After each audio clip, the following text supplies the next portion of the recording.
Bonjour à toutes et à tous, c'est Hermès, j'espère que vous allez bien et que vous avez apprécié la vidéo d'hier sur le top 10 des membres. J'espère que je vous ai aidé. Aujourd'hui, on parlera exclusivement Bitcoin sur cette épaule tête-épaule inversée que je viens de confirmer. J'en ai parlé hier sur le Discord. On parlera aussi un peu de Nasdaq sur cette fractale qui tend à se reproduire. J'aimerais vous en parler. Peut-être aussi gommer quelques billets psychologiques. On parlera notoriété aussi. Sur Bitcoin et les NFT. Pourquoi? Puisque vous avez vu un dimanche dernier aux 20h de TF1, on a parlé de cette mania des NFT et j'aimerais vous en parler. À quel moment, en fait, dans une courbe de psychologie des marchés, les médias portent leur attention, on en parlera. Et on parlera aussi d'une épaule tête-épaule inversée qui s'était déjà produite, qu'on avait déjà parlé en octobre dernier. Et pour vous dire à quel point ces épaules tête-épaule sont très intéressantes, mais les objectifs sont des objectifs de prix théoriques qui tendent à se réaliser dans une grande partie de probabilité, ou dans une grande majorité des cas. Néanmoins, ça ne veut pas dire qu'on va repartir sur une dynamique haussière long terme et qu'on ne reviendra pas chercher de nouveaux plus bas. On en parle maintenant. Mais avant de commencer, je vous invite bien évidemment à rejoindre le Discord des rois du marché à l'intérieur. Vous y trouverez une documentation d'une stratégie qu'on utilise qui s'appelle la stratégie des 4 rois. C'est plutôt une stratégie de risque management sur le moyen long terme. Une dizaine de pages, n'hésitez pas à vous en imprégner, à la lire, à l'utiliser pour vous aussi trouver votre propre style d'investissement, que ce soit sur le court, moyen ou long terme. J'essaye d'être le plus exhaustif possible, je vous le livre gratuitement, c'est une dizaine de pages. On revient sur cette épaule tête-épaule inversée que de plus en plus d'influenceurs tendent à confirmer. Je la confirme et je vous l'avais dit dans la vidéo d'hier, si on vient à clôturer au-dessus des 44 450 $ ou 44 400 $, je confirmerai cette épaule tête-épaule. C'est exactement ce qui s'est passé sur cette toute petite bougie. L'objectif de cette épaule tête-épaule inversée qui est sous nos yeux reviendrait exactement, donc ça vous voyez, hein, j'ai déjà gribouillé dessus puisque je l'ai partagé en fait hier matin dans le Discord, aux alentours ou pile à 55 900 $. Ce qui était très intéressant aussi, c'est qu'on se retrouverait dans une zone de rechargement de vente logique moyen terme, ou edge position, ou take profit pour certains, prise de profit certaines, etc. Je ferai cette vidéo tuto sur le edge position au plus tard dimanche, sauf s'il y a des gros mouvements de marché, mais je vous la posterai dimanche comme une vidéo pédagogique, bien évidemment.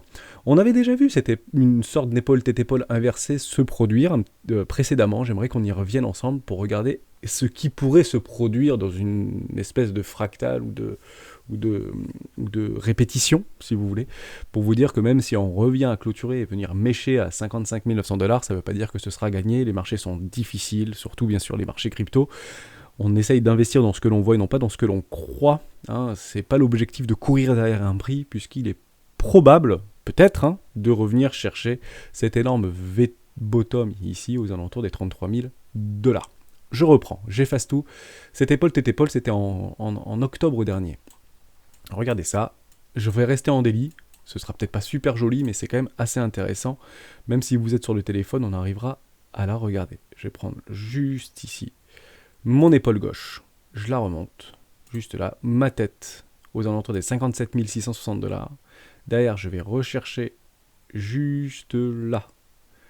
Il est où ma mèche? On va prendre plus basse alors. Pas très beau tout ça. Je vais la refaire. On va la faire proprement, cette épaule tête-épaule. Juste ici. Tac, tac. Après, je modifierai si besoin. Mais j'ai vraiment envie qu'elle soit bien jolie. Voilà. Ici, là et là. Elle tendrait à se clôturer. Tac. Bon, j'aimerais qu'elle soit propre quand même. Parce que je suis en délit, j'aurais pu passer en 6 heures, mais c'est pas très grave. Bon, je peux avoir mon rouge ou pas? Voilà. Bon, je vais la laisser comme ça, c'est pas très grave. Épaule tête-épaule que j'avais confirmé. Pourquoi? Puisque quand je viens chercher au niveau de ma petite ligne de coup juste ici, comme ceci, par rapport à mes précédentes clôtures de bougie, on a bien clôturé en fait juste au-dessus, ici de notre précédente clôture de bougie, à 63 190 $. Donc pour moi, cette épaule tête-épaule sur des clôtures de bougie a bien été confirmée. Or, ce qui s'est juste passé après, c'est ça aussi qui est important, c'est qu'on a fait un espèce de petit check-out, ici, et on est revenu clôturer en fait au-dessus, juste là. C'était le 7 novembre de notre épaule tête-épaule qui tendait en fait à se confirmer. L'objectif de cette épaule tête-épaule inversée, c'est tout simplement le double par rapport à sa tête. Donc on va la prendre ensemble. Je vais sur la tête de l'épaule tête-épaule, 57 575 $. Je vais au niveau de ma trendline 63 150 $, et je tends à l'exporter sur ma trendline. C'est incroyable à quel point cette épaule tête épaule est exactement venue chercher cet objectif de prix aux 68 765 $, juste un peu au-dessus. On avait même quasiment tagué sur le Bitcoin, sur Bitfinex, sur les 69 000 $, très très proche des 69 000 $. C'est chirurgical. Donc ça donne ça en fait, des épaules tête épaule inversées ou des épaules tête épaule. C'est pas un retournement de tendance, on se tape dans les bras et on se fait un câlin et puis c'est parti en avant gagnant Bitcoin à 100 000. Pas du tout. C'est juste des petites figures statistiques qui tendent à donner un objectif théorique. Et ces épaules tête épaule inversées ou les épaules tête épaule donnent une probabilité de 73% de venir se confirmer sur ces objectifs de prix. L'objectif de prix a parfaitement été respecté, 68 760 $, et derrière, structure de retournement en M-top, dynamique baissière. Ok. En somme, ce que je suis en train d'essayer de vous dire, si cette fractale tend à venir se reconfirmer, ce serait à peu près la même chose que de venir ici faire une épaule, pardon, je vais le revenir, épaule, tête, épaule inversée, on corrige, derrière on va chercher ces 50 et quelques mille dollars, ce que je viens de vous dire, 55 900 j'ai dit, juste avant, je sais plus, oui, 55 900, et derrière, structure de retournement, nouveau plus bas, ok. Donc attention à ne pas rester et pas courir derrière le prix, parce que derrière c'est là où on peut en fait placer notre stop très éloigné, et d'ailleurs je vous le dis. J'aime beaucoup vous présenter aussi des targets pour des institutionnels sur des ratios de 1 pour 1. Et c'est très marrant de voir que si on vient de prendre un ratio de 1 pour 1, juste ici, je vais chercher ma structure, ma tête juste en dessous de la structure, et ça vous redonne le même objectif. Pourquoi ? Puisque c'est exactement l'objectif d'une épaule tête épaule, 55 900 $. En somme, s'il y a des institutionnels qui rentrent ou des traders qui rentrent ici avec des ratios de 1 pour 1, qui est relativement courant chez les institutionnels, ça peut être beaucoup plus pour vous, hein. Vous pouvez aller targeter beaucoup plus haut, du 2 pour 1, du 3 pour 1, du 5 pour 1, du 10 pour 1, etc. Mais on peut partir du constat que ces fameux 0,618 seront bien évidemment fortement défendus. Il n'y a quasiment aucun doute là-dessus. C'est clairement des zones et de retracement Fibonacci qui sont extrêmement défendus. Donc, ce que j'aime bien dans ces idées de figure chartiste, ce sont ce qu'on appelle des confluences. Cette épaule, tête épaule inversée que je viens à confirmer me donne en fait une target théorique des 0,618. À ce moment-là, je commencerai à prendre des profits sur des altcoins, bien évidemment, qui auront un petit peu pumpé. Et d'ailleurs, on le voit probablement sur la dominance, que j'ai vu mon portefeuille qui augmentait pas mal hier dans la nuit. Sur les altcoins, donc je pense qu'il y a la dominance qui retire un peu la tronche côté Bitcoin, donc c'est une bonne chose, pourquoi pas. Donc sur les 618, voilà pour ça. Intéressant. Également, est-ce que ça veut dire qu'on va tout de suite partir en l'air ? Non, je viens de vous le montrer juste avant, on peut faire un petit retracement, hein, ici, mais comme la structure est donnée, l'objectif c'est de ne pas venir en dessous des 33 000 $. Cette épaule, tête épaule inversée peut repartir un peu au profond, revenir chercher un gap qu'on avait vu qui tend à être comblé, mais ce n'est pas une certitude absolue, on l'a partagé également hier dans le Discord, et puis derrière nous faire et venir chercher cet objectif de prix à 55 900 $. Est-ce que pour autant, je garde ma target aux 40 000 $ ou 39 000 $? Oui, je la conserve, pour le coup, tant qu'on ne vient pas clôturer au-dessus du premier arrêt. Mais il est pour le coup probable qu'on vienne faire ce qu'on appelle une attaque baissière, qu'on vienne juste mécher et reclôturer dans notre range, puisque je vous le donne en mille, hein. On est bien actuellement dans un range, on va chercher un haut de range, juste ici, et on va chercher un bas de range, juste là. Voilà. Donc on tend à venir clôturer au-dessus des précédentes clôtures de bougies, ce qui est extrêmement positif, mais le plus probable c'est quoi ? C'est de vendre des hauts de range pour acheter des bas de range pour vendre des hauts de range. C'est exactement ce qui s'était passé juste précédemment. Ce qui est intéressant, c'est qu'on avait réalisé ce BART, on avait utilisé ce fameux BART et réintégration du range. Des réintégrations du range sont des choses très positives pour le prix, pour des retournements de tendance, vous y conviendrez. Donc c'est une très bonne chose. Voilà pour ça. Après on peut très bien repartir vers le bas, voire aller chercher les 40 000 $, remécher, repartir et aller tendre à cet objectif d'une épaule tête épaule inversée. Voilà pour ça. Ça veut rien dire, ça veut pas dire que c'est gagné, ça veut pas dire que ça y est on ira plus haut, ça veut dire qu'il y a de fortes probabilités maintenant, 73%, d'aller chercher les 55 900 $ au minimum. Voilà pour ça. Je voulais qu'on parle un petit peu d'ordre de flow aussi sur Bitcoin. Pas grand chose à dire pour le coup sur le graphique, ça change peu, on est en train de ranger, donc pas de problème. Je vais passer en 2 heures et je vois des choses très intéressantes. On voit que ici, notre ratio long short tend à venir se désynchroniser ou se décorréler. Or, on a vu beaucoup en fait ici sur l'open interest dégonflé, il avait fortement augmenté, beaucoup de shorters, on le voit bien que c'était décroissant et beaucoup d'open interest. Et là en fait maintenant que ça range, les shorters ou les ventes à découvert ont peur, c'est normal. Ça fait travailler les émotions, on voit que ça va nous péter la tronche, donc on clôture les positions. Et on voit que les longues tendent à ne pas clôturer leur position, par contre les vendeurs à découvert tendent à venir clôturer leur position. Donc on voit l'open interest dégonfler un petit peu et le ratio long short venir reprendre entre guillemets de la dominance par rapport aux vendeurs à découvert, ce qui est plutôt positif. Néanmoins, le funding est toujours dans le positif, on avait fait un tout petit tour ici dans le négatif. Pourquoi ? Parce que il est logique de venir vendre des hauts de range pour racheter des bas de range, c'est ce qu'on a vu précédemment. Donc voir des shorters se mettre en position de façon assez agressive dans un haut de range est complètement logique. Il nous en faudra beaucoup pour éventuellement initier un short squeeze, le fameux short squeeze qu'on attend depuis plusieurs jours maintenant, mais il tend à venir ce short squeeze, d'accord ? Mais ça ne veut pas dire qu'on n'ira pas faire de l'achat de la liquidité plus bas, tant qu'on ne vient pas remettre en doute la dynamique long terme et ne vient pas clôturer en dessous des 33 000 $. C'est difficile parce qu'il y a des très grands ratios, c'est important, hein, plus ou moins de 10 000 $, c'est beaucoup, mais c'est clairement que de la chasse à la liquidité jusqu'à preuve du contraire. Pourquoi ? Parce que la dynamique long terme reste haussière, donc on est purement dans de la chasse à la liquidité. C'est ce qu'on a partagé d'ailleurs hier dans l'analyse graphique. C'était juste ici. Beaucoup de belles choses qui viennent sur ce Discord, avec des jolies charts, c'est très sympa. On vient chercher en fait toutes ces poches de liquidité sur ma gauche là. Est-ce qu'on pourrait venir chercher les 43 000, 44 000 $? Bien évidemment. Est-ce qu'on va peut-être venir chercher les 46 000 $ avec un cluster de short ici? C'est possible aussi. On ferait de la chasse à la liquidité. D'accord ? Maintenant, il y a quelque chose qu'il faut bien appréhender. Souvent, on a tendance à prendre ces biais psychologiques comme c'est certain qu'on va aller chercher les longues parce que ils sont encore là et parce qu'il y en a plus que des shorts. C'est pas une certitude absolue. Partez aussi du constat que si on vient à retracer fortement le Bitcoin, c'est que ça donnera aussi la possibilité à des gens d'acheter massivement du Bitcoin moins cher, et notamment des institutionnels. Or, l'objectif reste de faire acheter les gens et la majorité des gens le plus haut possible. On est d'accord que le but pour gagner de l'argent et pour ces institutionnels qui achètent en fait ces capitulations, c'est pas de vous donner la possibilité de revenir chercher ces prix de capitulation. Parce qu'on est bien d'accord qu'au moment où je vous parle, on serait bien content, maintenant qu'on voit ce graphique-là, de racheter du Bitcoin à 38 000 $. Vous comprenez ? Or, si on commence à partir le prix, vous allez au fond de vous comprendre et imaginer qu'on ne reviendra plus chercher ces niveaux de prix. On ne viendra plus les chercher. Donc, d'un point de vue strictement émotionnel, mais ça arrive à tout le monde et à une grande majorité d'entre nous, bien évidemment, c'est de commencer à prendre des positions d'achat dans la montée. Pire encore, des positions d'achat pas sur le spot, mais pour rattraper en fait la perte psychologique ou la perte théorique de 30 ou 40% à ce moment-là, si on imagine qu'on voulait l'acheter ici, 40%, on serait tenté à mettre ce qu'on appelle des leviers x2, ou des leviers x3, ou des leviers x4, ou des leviers tout court.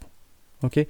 Et c'est à ce moment-là que, en somme, le marché se fera un plaisir à aller chercher tôt ou tard ces énormes poches de liquidité pour ceux qui n'auront pas pris leur profit. En somme, si vous êtes trader, bien évidemment, mettez des setups de continuation ou des setups de trading en place et prenez rapidement vos profits. On ne fait pas des leviers où on n'achète pas le Bitcoin sous objectif de vente, c'est pas possible. Il faut absolument que lorsqu'on appuie sur le bouton acheter, on ait un plan. On sait exactement à quel moment on va le vendre, on sait exactement à quel moment on va la racheter ce Bitcoin.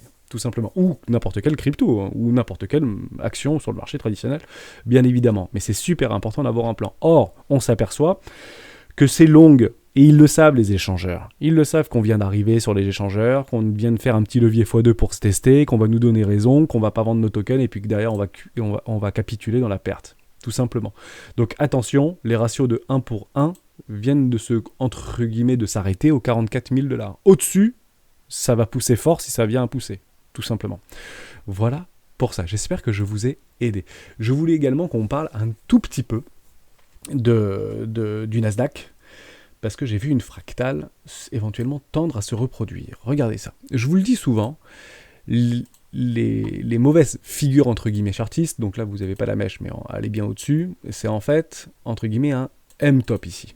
Donc je suis en daily, donc un M-top, voire un M-top en weekly, c'est très bearish. Or, il y a des figures qui sont extrêmement bullish, et qu'est-ce que c'est ? c'est de piéger en fait un M-top dans un énorme W weekly. Ça, ce sont des figures qui sont extrêmement bullish. Je m'explique. Si on vient à clôturer une bougie sur le Nasdaq au-dessus des 14 500 points, ce M-top est complètement annulé et sera piégé dans un énorme W weekly. Pourquoi ? Parce que si je prends mon bas, ma petite mèche ici de capitulation ou de retracement un peu profond par rapport à mon haut, on tend à venir mais exactement sur un 0,618. C'est vraiment à quelques points près. Okay, donc on tendrait à venir confirmer, on n'y est pas bien sûr, mais de piéger en fait un M-top dans un énorme W weekly. Je voulais vous le remonter précédemment parce que c'était déjà arrivé pour le coup. Et c'était arrivé assez... juste où ? Je ne sais plus. Non, pas là. Pas là. Est-ce que c'est... Oui, c'était ici, exactement. Voilà, je le reprends, c'était en mars 2021. On avait eu la structure en fait qui nous avait été donnée, donc effectivement les V-top sont menés à être retestés. Et ici vous avez une structure en M-top qui avait complètement été confirmée. Or, ce M-top a été annulé et ce nouveau M-top ici a été piégé dans un énorme W. Ok ? On le voit très bien ici. Hein. Ici, vous avez bien, je vais le mettre en linéaire, on le verra beaucoup plus simplement. Il faut plutôt regarder les graphiques plutôt que les prix, on s'en fiche un peu. Donc ici, vous avez un énorme M-top dans une continuation baissière, un W qui a été annulé par un M-top, c'est très bearish. Or, on a restructuré derrière un W, ce qui a fait un énorme W en weekly qui a piégé un M-top en daily. Et ça, c'est super bullish. Après, derrière, on se le conçoit et on se l'avoue, les V-bottom sont probablement menés à être retestés. D'ailleurs, on va regarder s'il y avait bien un V-bottom. Juste ici, non, c'est l'étendue, c'était pas un V-bottom, mais on était revenu chercher en fait des pics de... On était bien revenu dans une zone de rechargement d'achat moyen terme sur le Nasdaq, très bien, hein, on suit la courbe, c'est complètement haussier, jusqu'à preuve du contraire dans la dynamique long terme, donc c'est très propre ce qu'on voit, et on avait bien piégé un magnifique M-top en daily dans un W weekly. Ce sont des figures qui sont extrêmement bullish, et d'ailleurs, ça est confirmé puisqu'on a fait un nouvel ATH. D'accord ? On a tendu à venir faire un nouvel ATH.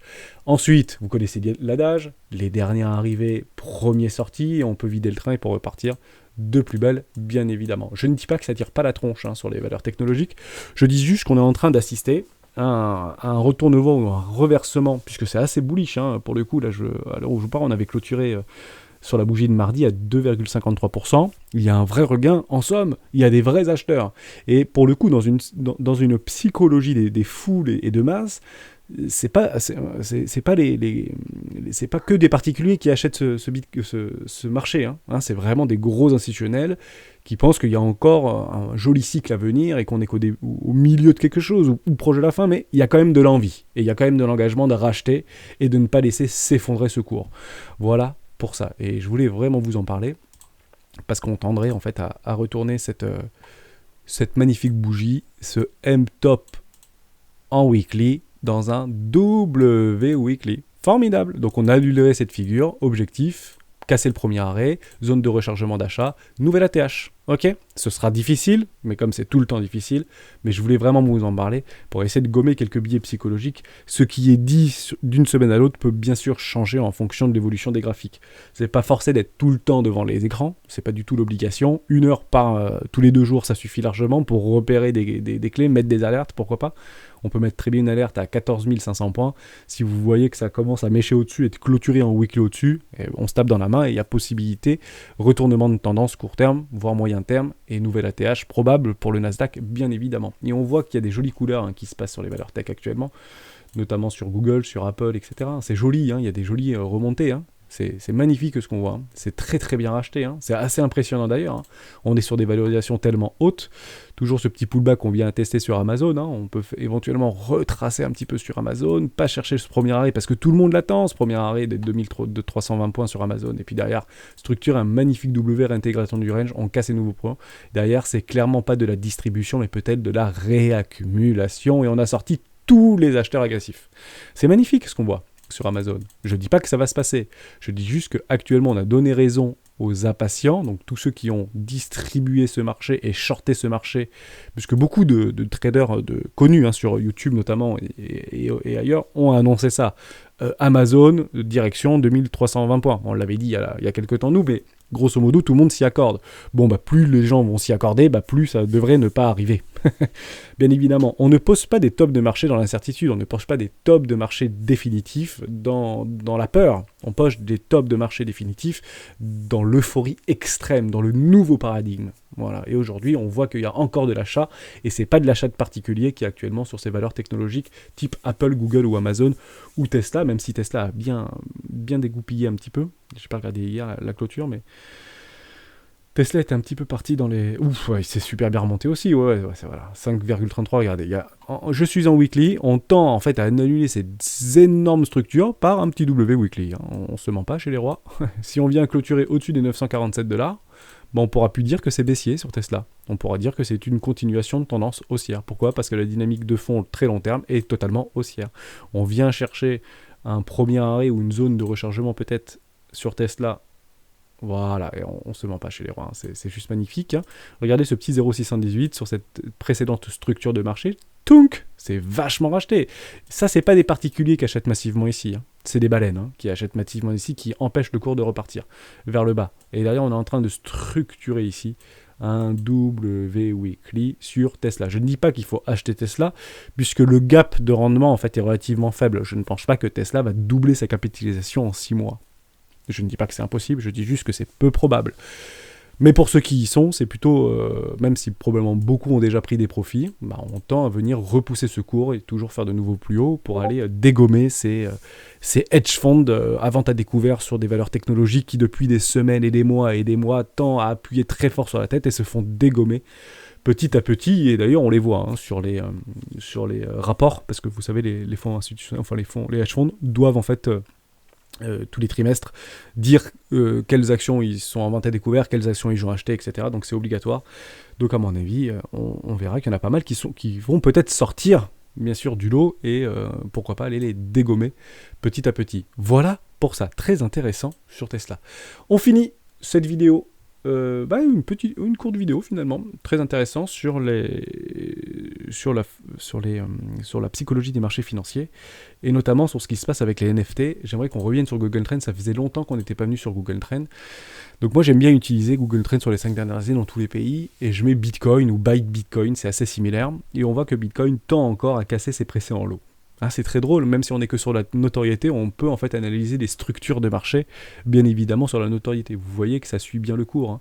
On a fait un magnifique W annuel sur le Google Trend, même si c'est que des points de notoriété, les figures marchent partout, même sur les volumes pour le coup, et on le voit bien que le pump qu'il y a eu en 2021, janvier 2021, était juste foudroyant, et beaucoup de personnes, partout dans le monde en fait, se sont empressés à aller chercher du Bitcoin et à essayer de comprendre le Bitcoin. Est-ce que c'est le bon moment ? Est-ce que c'est le bon moment ? Non, c'était le bon moment dans les zones de rechargement d'achat long terme. Quand il était à 20 000$, c'était plus le bon moment d'acheter du Bitcoin, vous y conviendrez. Alors que ça fait une très très belle poussée haussière, bien évidemment.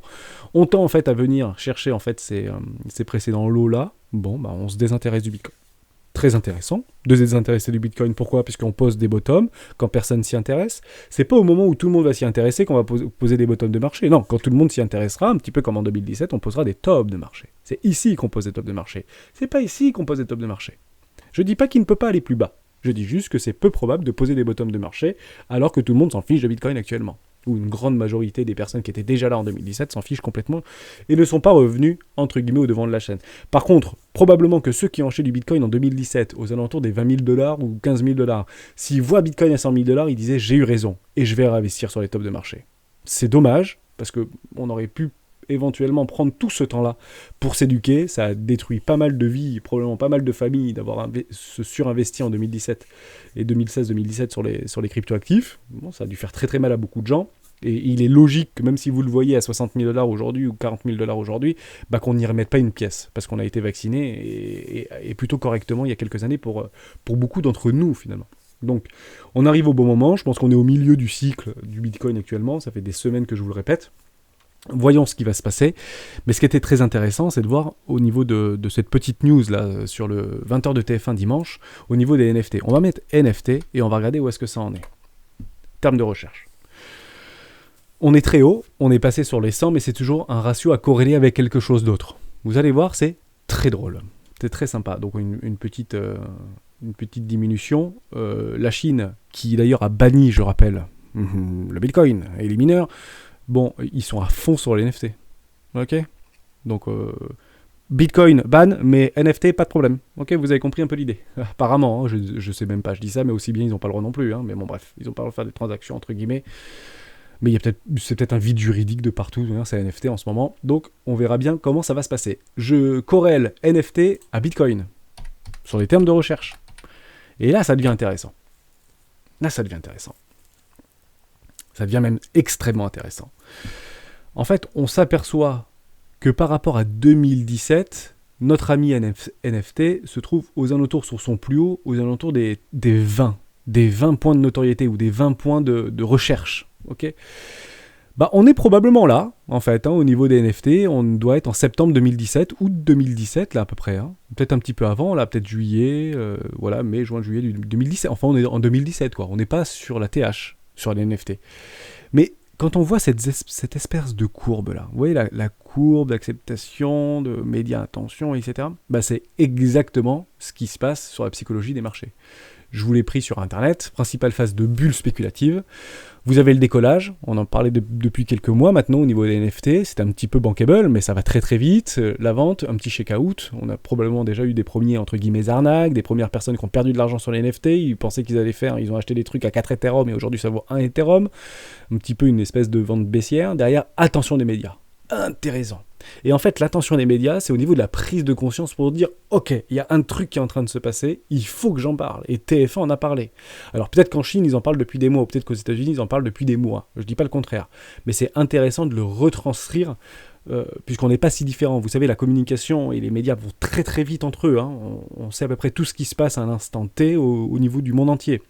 Hein, les informations sur le conflit Ukraine-Russie, par exemple, Biélorussie, Ukraine-Russie, c'est clairement... les informations aux États-Unis sont assez similaires à celles de la France, des Européens ou des autres pays du monde. Okay, donc l'information va très très vite. En somme, on peut partir du principe que ce que vous voyez à la télé en ce moment, bah, vous le voyez à peu près dans les autres pays d'Europe, Allemagne, Italie, pourquoi pas États-Unis, même s'ils ont peut-être un petit peu d'avance sur nous, etc. Bon, médias, attention quand même. Investissement institutionnel. Et on le voit que les institutionnels commencent à investir dans les NFT. C'est incroyable. Il y a des grandes maisons de couture et de produits de luxe qui investissent dans les NFT. Et je crois que même Hermès, il me semble, qu'a acheté ses premiers NFT, me semble-t-il, la marque de luxe. Enfin, plein d'institutionnels commencent à acheter des NFT. Ubisoft achète des NFT ou même produit de leurs propres NFT, etc., etc., etc. Vous avez compris un peu l'idée. Donc, médias, attention, on est ici et on attend cette phase-là. La phase du public, l'enthousiasme, la culpabilité, l'illusion, le nouveau paradigme. Ça va péter en l'air, etc. Et on est probablement là actuellement au niveau des NFT, et c'est exactement ce qu'on a vu par rapport à la courbe d'acceptation. C'est exactement ce qui s'est passé entre 2015, 2016, 2017 sur le Bitcoin. Voilà. Néanmoins, on finira et on clôturera cette vidéo là-dessus. Il est fort probable que si vous avez un regain des NFT, ça va ouvrir une boîte de Pandore sur « Ok, mais NFT, qu'est-ce que c'est ? NFT, c'est blockchain. Blockchain, c'est quoi ? C'est Bitcoin ?» Oui. Moi, je connais Bitcoin, mais je ne connais pas NFT. Alors à ce moment-là, je préfère commencer par le Bitcoin. Et peut-être que si tout se passe bien, j'irai voir des NFT. En somme, on va en fait drainer une nouvelle population, donc une nouvelle population, des nouveaux capitaux qui vont rentrer sur ce marché, mais pas forcément sur les NFT. Mais bien évidemment également sur les tokens de gouvernance sur les NFT, on parlait de Illuvium, on parlait de Sand, on parlait de Decentraland, etc. Tout ce un peu métaverse qu'on parle de plus en plus actuellement, même dans les médias, même nos politiques le reprennent maintenant, à tort ou à raison, dans le bon sens ou dans le mauvais sens. Mais techniquement, on commence à drainer, si vous voulez, à ruisseler de nouveaux capitaux qui commencent à rentrer sur ce marché. Et c'est exactement ce qu'on voit actuellement sur les graphiques. On tend à poser des bottoms en hiver pour faire de magnifiques rallyes en été. Je reste haussier, et je l'ai toujours été depuis qu'on a créé la chaîne. J'espère. L'objectif, bien évidemment, ce n'est pas d'avoir raison, l'objectif c'est de gagner, on ne se surexpose pas sur les marchés. Pas le moment de faire all-in, soyez patient, attendez vos structures, merci d'avoir suivi cette vidéo jusqu'au bout, on se retrouve demain dans une prochaine vidéo des rois du Bitcoin. Ciao.